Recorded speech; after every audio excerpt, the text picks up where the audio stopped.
পরম প্রেমময় শ্রী শ্রী ঠাকুর অনুকূলচন্দ্রের রাতুল কমল চরণে শত কোটি কোটি প্রণাম।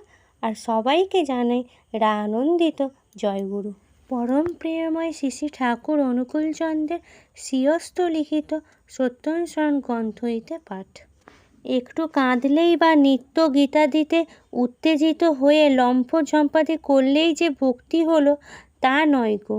সাময়িক ভাবন্মত্ত তাদি ভক্তের লক্ষণ নয় গো। ভক্তের চরিত্রে পাতলা অহংকারের চিহ্ন, বিশ্বাসের চিহ্ন, সৎ চিন্তার চিহ্ন, সৎ ব্যবহারের চিহ্ন এবং উদারতা ইত্যাদির চিহ্ন কিছু না কিছু থাকবেই থাকবে, নতুবা ভক্তি আসে নাই। বিশ্বাস না এলে নিষ্ঠা আসে না, আর নিষ্ঠা ছাড়া ভক্তি থাকতে পারে না।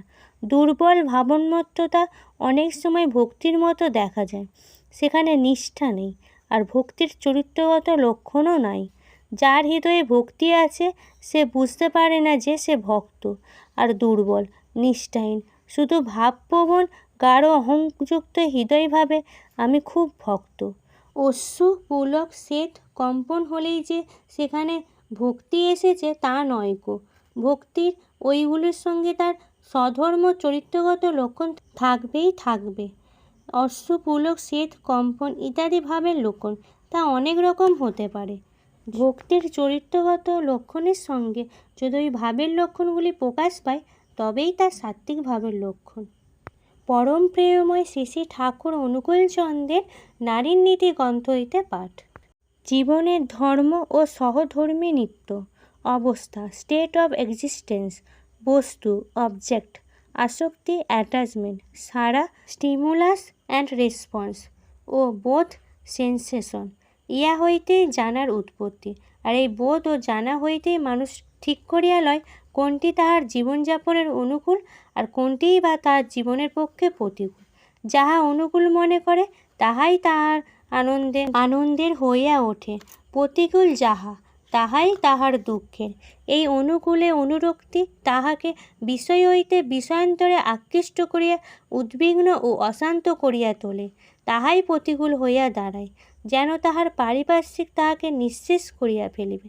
আবার মানুষের অস্তিত্ব বা অবস্থার চেতনা তাহার পারিপার্শ্বিকের সংঘাতেই ঘটিয়া থাকে।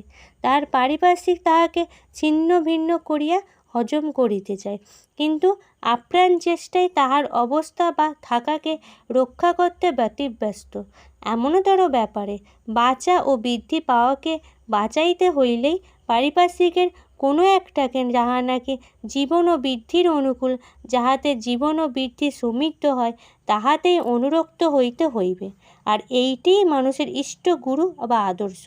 তাই যে জীবন আদর্শে অনুপ্রাণিত নয়, কর্ম যাহার বিচ্ছুরিত ও উদ্দাম হইয়া তাহার ইষ্ট বা আদর্শকে প্রতিষ্ঠা করার উদ্বেগ বহন করে না, যে জীবন যে কালের স্রোতে ভাসিতে ভাসিতে মরণসীমাকে স্পর্শ করিবে, তাহার আর সন্দেহ কি? তাই তোমার স্বামী যদি কোনো ইষ্ট বা আদর্শে তাহাকে নষ্ট নাই করিয়া থাকেন, তাহাকে বুঝাইয়া প্রয়োজনের প্রয়োজন দেখাইয়া অবিলম্বে আদর্শবান করিয়া তোলো। সহধর্মিণী হও, অনুসরণ করো, চলো, দেখিবে জীবন যশ ও বৃদ্ধি হইতে বঞ্চিত হইবে না। তৃপ্তি স্বস্তি ও শান্তি তোমাদের জয়গানে জাতি ও জগৎকে মুখর করিয়া তুলিবে।